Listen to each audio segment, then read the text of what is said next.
जैसे बालक की रक्षा मां करती है, मेरे आश्रय में रहने वाले का रक्षण मैं स्वयं करता हूं। आसक्ति के 10 क्षेत्र हैं, उनका वर्णन करना बड़ा कठिन है, एक में ही बहुत समय लग गया।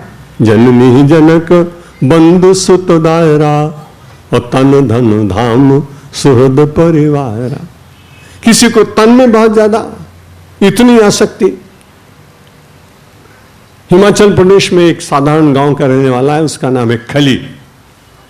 वो दिन में 2 किलो बादाम खाता, 10 किलो दूध पीता। पिछले दिन हिमाचल प्रदेश में आया था तो किसी ने मुझसे उससे फोन पे बात कराई। मैंने कहा भारत माता मंदिर आओ, हम तुम्हारा सम्मान करें, क्योंकि तुमने देश के लिए भले फ्री स्टाइल कुश्ती की हो पर लोगों को हराया है। हम लोग तो विजयी लोगों का सम्मान करते हैं। उसने प्रणाम कहा और कहा मैं इस बार नहीं, दूसरी बार आऊंगा।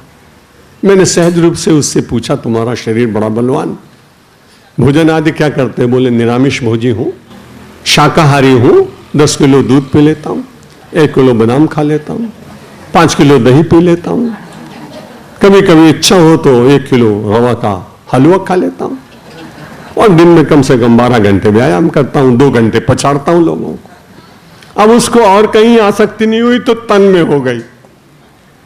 जितने रेसलर्स होते हैं इनको तन में आसक्ति, और मेरे साथ भी ऐसी घटना घटी है, सच कह रहा हूं। मैं पूना से बैठा, मेरे सर पे बाल नहीं होते। जो मेरे बगल में बैठा वो पहलवान था, उसके सर पे बाल नहीं थे।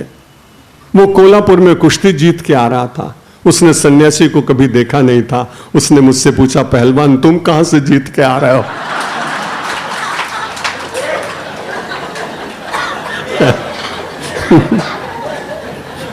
मैंने कहा मैं जीतने की कोशिश कर रहा हूं। देख के मुझे बड़ी दया भी आई, सहयोग करने की इच्छा हुई। उसको पहली बार हवाई जहाज में बैठा था, उसको फॉसन द सीट बेल्ट मालूम नहीं थी। इतना पहलवान तगड़ा। मैंने उससे कहा पट्टी बांध लो, निशान आया है। बोला ये पट्टी क्यों बांधते हैं? मैंने कहा कभी ये विमान में कोई दुर्घटना हो जाए तो आप भाग न सकें, इसके लिए बांधी। बड़ा अच्छा लगा क्योंकि बातें उसकी बड़ी भोली थी।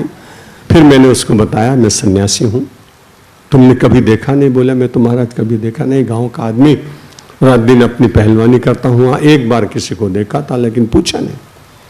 अब उसकी सरलता देखी, जब वो उतरने लगा तो उसने कहा कि मैं 5 किलो शुद्ध घी लेके गया था, लेकिन 3 दिन में मैं 3 किलो ही खा पाया। अब 2 किलो तुम ले लेना, ये डब्बा में छोड़ के जाता हूं। उसको ऐसा लगा कि सन्यासी और पहलवान दोनों दिख रहे थे मेरे भीतर। मुझे बड़ा अच्छा लगा। मैंने कहा देखो तो इसकी ममता केवल तन पर। जो पहलवान होता है उसको तन पर, जो संपन्न लोग होते हैं उनको धन पर। नीमच एक जगह है मध्य प्रदेश में, एक परिवार में मैं गया था। उस व्यक्ति को अपने धन से इतनी प्रेत और कृपण इतना कि बड़ी मुश्किल से दान करता। अंतिम क्षण लगभग आए, सब लोगों ने सोचा कि बिना बताए जा रहा है, कहां क्या है, कौन सी अलमारी में, कौन से धरती के खड्डे में, कहां कितना छिपाया है, पूछ तो ले।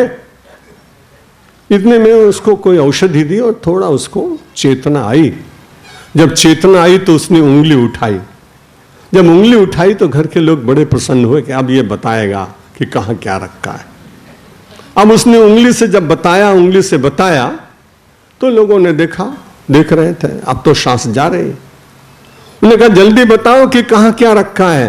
बोला देखते नहीं हो कि सामने घास के पूले पड़े हुए हैं और गाय चुपचाप खाए जा रही है, कितना नुकसान हो रहा है। और इतना कहकर वो सो गया सदा के लिए। उसकी उंगली उठी और धन मिला नहीं। तो किसी को तन से, किसी को धन से, किसी को जननी से, किसी को जनक से, किसी को सुत से और किसी को दारा से इतनी आसक्ति हो गई कि परमात्मा से प्रेम करने का समय ही नहीं मिल पाता। गोस्वामी जी कहते हैं तुम पूरी आसक्ति दूर मत करो, चिंता नहीं। सब कर ममता ताग बटोरी, मम पद नहीं बांधी बटी डोरी। उन आसक्ति में से थोड़ी थोड़ी आसक्ति वापस ले लो और उस आसक्ति से एक डोरी बनाओ। उस डोरी से परमात्मा के चरणों में बांधो। मदाश्रया, परमात्मा का आश्रय ले लो। तो भगवान कहते हैं कि ऐसा व्यक्ति जो मैयासक्त हो, जो कर्म भगवान को समर्पित करता हो, जो मदाश्रित हो, भगवान कहते हैं कि सो सज्जन मोहि प्रिय है कैसे, कि लोभी हृदय बसई धन जैसे। वो व्यक्ति मुझको इतना अच्छा लगता है जितना किसी लोभी व्यक्ति को धन अच्छा लगता है।